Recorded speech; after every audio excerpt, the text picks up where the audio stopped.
Greetings fellow gamers, I'm the Soulsborne Seeker and today I'll be giving my first impressions on ALARIC, a game that asks the question what if Castlevania Symphony of the Night was a boomer shooter starring Richter Belmont, and does a surprisingly good job with the answer. ALARIC is planned for a PC release sometime in the first quarter of 2026, but recently made a 40-minute demo available on Steam, which is what I'll be drawing from for this preview. The game transpires in the dark fantasy of Nopta, a realm plagued by otherworldly forces that constantly prey upon humans. The only line of defense against these abominations are the Cavaler, a group of warriors enhanced by magic and infused with demonic blood in order to level the playing field against the abominations. As the story goes, the two most powerful Cavaler were brothers Daigal and Aldous Cassian, whose combined strength was a beacon of hope for humanity and a force of despair for their fiendish enemies. As time passed, Daigal began to crave a simpler family life, while Aldous grew more and more obsessed with completely eradicating the demonic horde, and thus their paths diverged. Eventually, both achieved their goals, with Aldous managing to defeat the Demon King and Daigal marrying and having a son, whom he named ALARIC.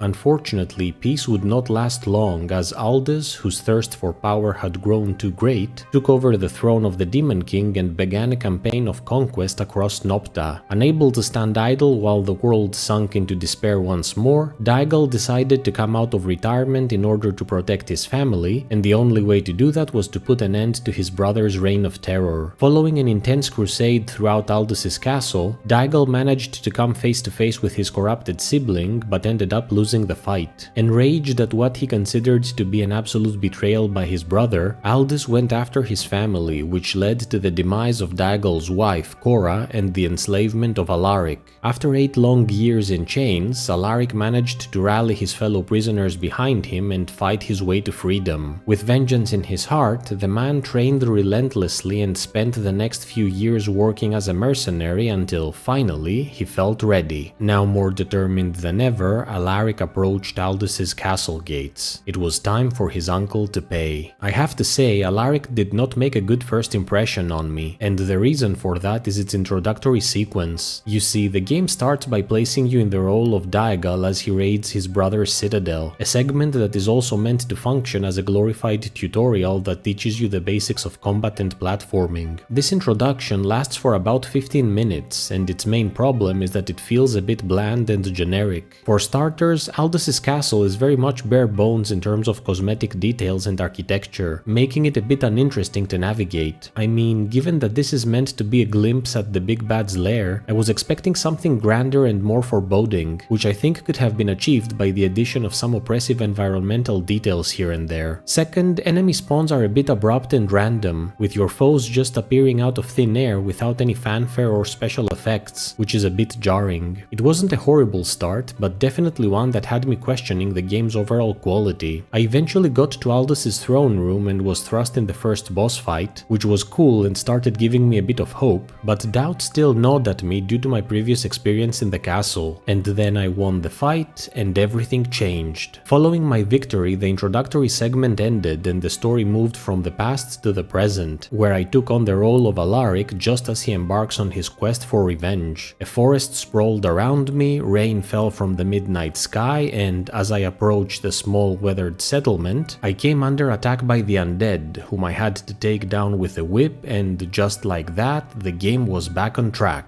The ambience from that point on was fantastic, as it gave off an awesome, almost B-movie horror vibe in the best of ways, which truly brought certain aspects of the Castlevania franchise to mind at times. With ALARIC being a boomer shooter Metroidvania, combat is the name of the game here, as you will be pitted against an ungodly number of enemies whom you will have to obliterate by using a veritable arsenal of armaments that will make them go boom. From a ranged perspective, I only got to experience the dual revolvers during the demo, which felt quite effective and impactful when it came to stopping power, though the character movement came off as a bit floaty, which sometimes messed with my aim, but I got used to it quickly. In terms of melee, I experienced the whip, which is quite good at keeping enemies at a relatively safe distance, as well as my kick, which is somewhat risky since you need to be close to connect a hit, but rewards you with ammo for every attack that lands, effectively making it a last resort if you find yourself low on ammunition. Combat is made even more exciting by a leveling system, system, with every enemy you take down yielding experience points that lead to level ups, which then allow you to increase 3 different statistics, namely your kick and whip damage, your defensive ability, or your critical chance. In addition, you can find different coats that you can equip, with each one yielding different advantages,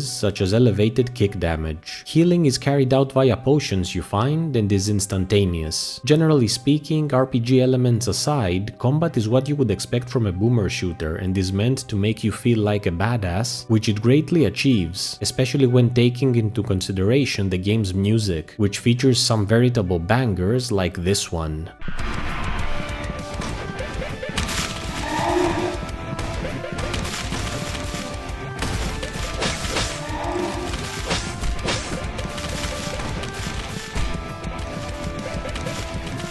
Damn, that's good stuff. The 2 bosses I got to duke it out with were solid, with the first one being somewhat on the easier side of things if you utilized smart positioning, while the second one brought on the pain by overwhelming me with a constant barrage of projectiles and blast waves that had me constantly on the move while doing my best to destroy its weak spot, all the while listening to a fantastic tune that kept pumping me up throughout the fight.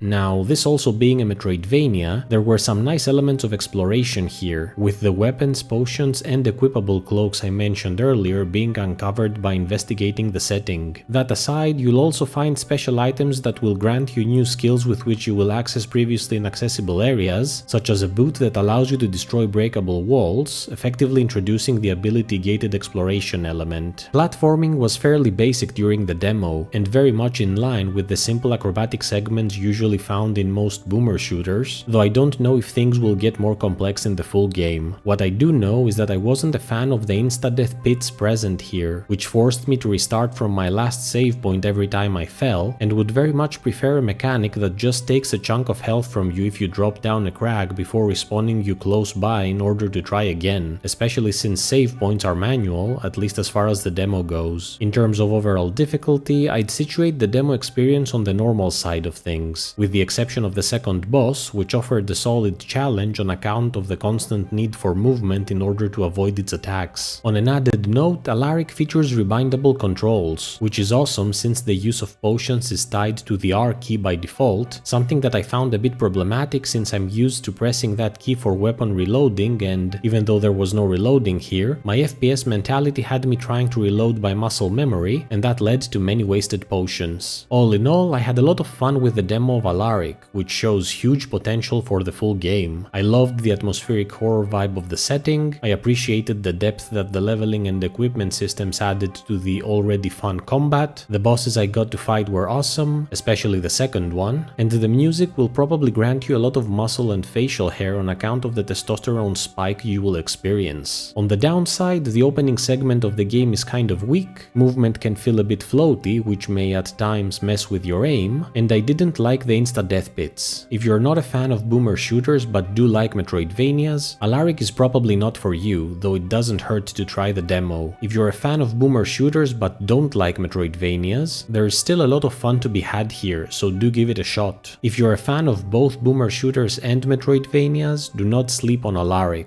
There aren't that many Metroidvania boomer shooters out there, and hopefully more will follow this one. What are your thoughts on ALARIC? Have you tried the demo yet? Do you agree with the points I mentioned, or do you see things differently? Let me know in the comments below, and please subscribe if you enjoyed this video. As always, thank you so much for watching. Until next time, Soulsborne Seeker out.